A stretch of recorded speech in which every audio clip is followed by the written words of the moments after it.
मानव इतिहास के अंधेरों में ऐसे रहस्य छिपे हैं जो बताते हैं कि हमारे पूर्वज समय से बहुत आगे थे।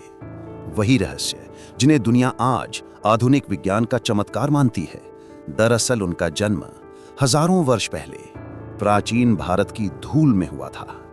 वो रहस्य है प्लास्टिक सर्जरी का सृजन।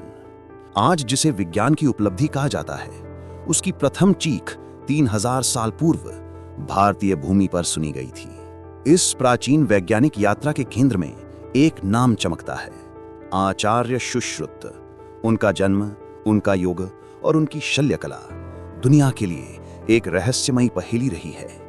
सुश्रुत, जिनके हाथों में शल्य चिकित्सा की सटीकता और एक ऋषि की संवेदना साथ साथ बहती थी।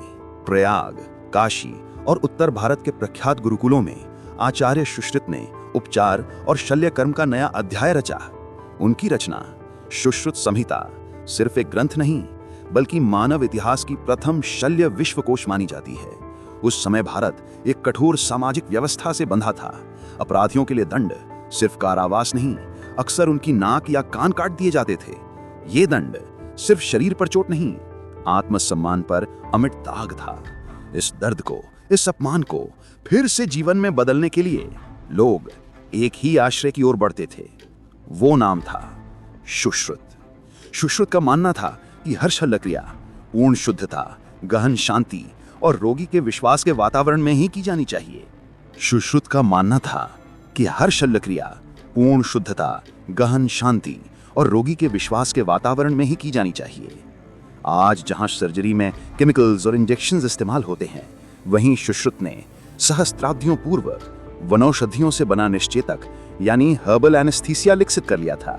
मदिरा, भांग, धतूरा और औषधीय लेप, इनका संयोजन रोगी को सूक्ष्म नशा और गहन शांति की अवस्था में ले जाता था, ताकि दर्द सिर्फ शरीर तक सीमित रह जाए, मन तक ना पहुंचे।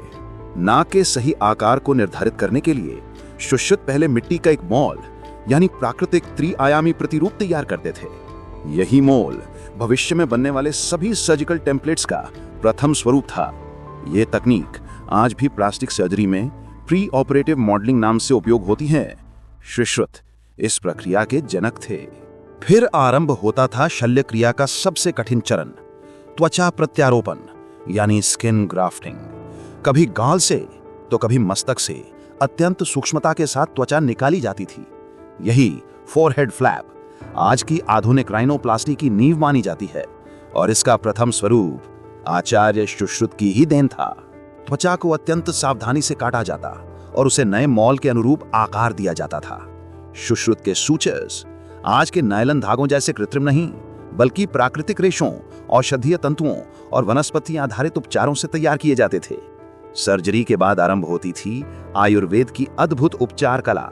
नीम, हल्दी, घी और अनेक औषधीय वनस्पतियों से बने लेप घाव को शुद्ध करते, संक्रमण को रोकते और अंगों को पुनः जीवन प्रदान करते थे। जहां आज श्रीलोमाले में उथरापथ जैसे ठीक से वर्ष जारी है, वहीं पुराने बंगाल में उथल पुथल थी। या असम में भी असहजा वो संभाल रहा है। वो अस्थिर दिल हम सब के अंदर जाग रहा है। सुश्रुत के शल्य उपकरण आज भी विश्व के मेडिकल म्यूजियम्स में विस्मय का दृश्य बनकर चमकते हैं। कांसे से बने शस्त्र, तांबे की तेज कैंचियां, सूक्ष्म पकड़ वाले फॉर्सेप्स, नुकीले हुक, गहरे घाव तक उतर जाने वाली जांच छड़ियां, ये थे उस युग के औजार जब दुनिया अभी मरहम पट्टी तक सीमित थी और भारत में हो रही थी शल्य चिकित्सा की क्रांति। सुश्रुत की यह विद्या समय की नदियों को चीरती हुई बाद में रोम, यूनान और पूरे यूरोप के उपचार विज्ञान तक फैल गई।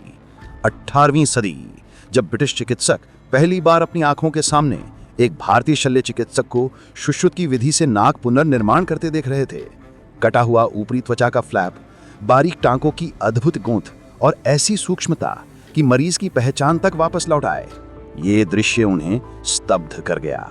और उसी क्षण लंदन के समाचार पत्रों ने लिख दिया, the Indian method is far superior to any European technique, अर्थात भारतीय पद्धति यूरोप की किसी ज्ञात तकनीक से कहीं अधिक श्रेष्ठ है।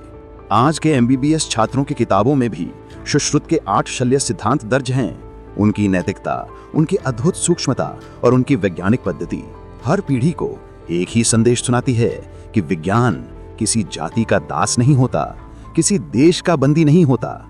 ज्ञान की जड़ें ना झंडों में उगती हैं, ना सीमाओं में सिमटती हैं।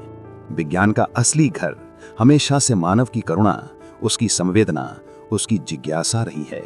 3000 साल पुरानी ये कला सिर्फ एक शल्यक्रिया नहीं थी, ये थी आशा का पुनर्जन्म, समर्पण का गहरा प्रण और मानवता की विजय। आज हमारे पास मशीन्स हैं, रोबोटिक्स हैं, डिजिटल स्कैनर्स हैं, पर उस युग में ना माइक्रो टूल्स थे, ना एल्गोरिदम्स। वहां बस एक ही शक्ति थी, मानव परंपरा की बुद्धि और ज्ञान की चिरंतन ज्योति। और उसी ज्योति ने बताया कि प्लास्टिक सर्जरी का पहला प्रकाश यूरोप में नहीं, अरब में नहीं, सबसे पहले भारत में प्रज्वलित हुआ था।